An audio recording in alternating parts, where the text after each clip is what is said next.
कितना भी अगर कोई वास्तु दोष बता दिया, पितृ दोष बता दिया, काल सर्प दोष बता दिया, कितना भी अगर कोई दोष बता दे,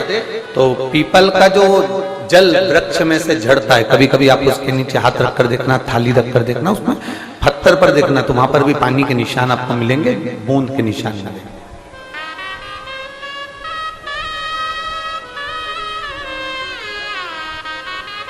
मात्र उस पीपल के वृक्ष के जल की एक बिंदी, एकमात्र बिंदी,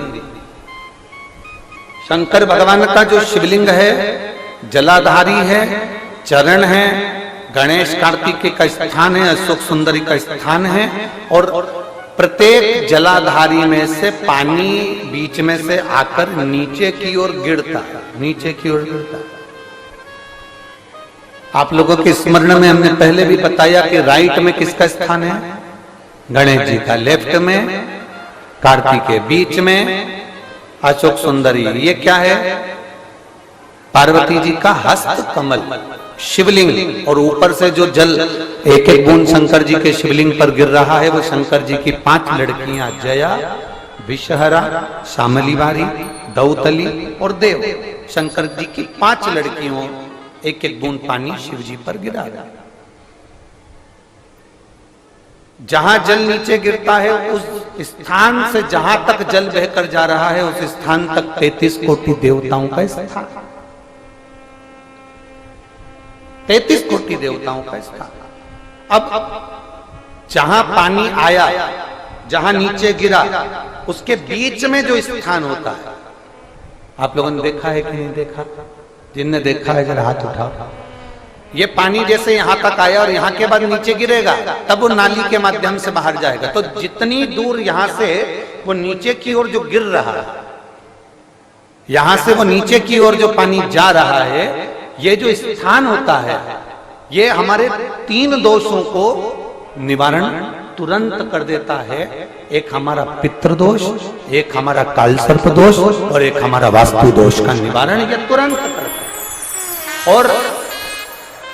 ये तो हमने केवल आपको शिव महापुराण के माध्यम से बताया कि ये 3 दोष का निवारण कर देता है, पर यदि कभी आप ध्यान से लिंग पुराण को पढ़ेंगे, आप यदि लिंग पुराण को पढ़ेंगे और गीता प्रेस गोरखपुर की लिंग पुराण को लाकर यदि आप पढ़ते हैं, या गीता प्रेस गोरखपुर की शिव अंक को भी आप अगर पढ़ेंगे, उसका नंबर हमारे स्मरण में नहीं आ रहा है, शिव अंक को भी अगर आप पढ़ेंगे तो उसमें भी आपको वर्णन मिलेगा कि हम तो केवल 3 दोष का बता रहे हैं, पर हमारे शास्त्र तो यहाँ पर और भी दोषों का वर्णन कर रहे हैं। जैसे किसी ने बता दिया आपको शनि का दोष है, किसी ने बता दिया मंगल का दोष है, किसी ने बता दिया आपको केतु का दोष है, किसी ने बता दिया आपको राहु का दोष है, किसी ने आपको कह दिया कि बृहस्पति का दोष है, किसी ने कह दिया आपको ये वाला दोष है। दुनिया के जितने दोष पीपल के वृक्ष के झड़ता हुआ जल की एक बूंद का स्पर्श, भले वो सूख गई हो, उसका एक स्पर्श मात्र जहां पानी नीचे की ओर गिर रहा है, उतनी परिधि, उतनी जगह के बीच में जहां से पानी गिरता है, बस उस स्थान पर अगर वो उंगली अपना नाम और गोत्र का स्मरण कर कर भी लगा दी जाए और एक लोटा जल चढ़ा दिया जाए, तो ये जितने दुनिया के दोष हैं वो अपने आप समाप्त हो ही जाते हैं। शंकर की भक्ति का है बोल बम का नारा है। और अच्छे से समझ लो, जरा ध्यान में आ जाए आप लोगों के, नहीं तो गलत कर बैठो तो बहुत स्मरण रखिएगा। शिवलिंग जलाधारी में से पानी बहता है, नीचे की ओर जाता है। जितना मोटा शिवलिंग की ये जलाधारी होती है, उसमें से पानी जहां नीचे गिरता है, जितनी भी मोटी हो, उसमें कहीं पर भी आप बिंदी लगा सकते, कहीं उस स्थान पर आप कहीं पर भी उस बिंदी को लगा सकते। कोई कह दे तुमको कि तुम्हारा मंगल गड़बड़ है, कोई कह दे तुमको तुम्हारा राहु गड़बड़ है, कोई कह दे तुमको तुम्हारा केतु गड़बड़ है, कोई तुमसे कह दे तुम्हारा बृहस्पति गड़बड़ है, तो समझ लेना कि हमारे ग्रह की दशा को सुधारने के लिए ये जो स्थान है, बस उस स्थान पर एक बिंदु बहुत एक। अब आज के जमाने में आपने देखा होगा, जब से आप शंकर जी को जल चढ़ाना प्रारंभ करें, जब से आपने शिव महापुराण की कथा सुनना प्रारंभ करी,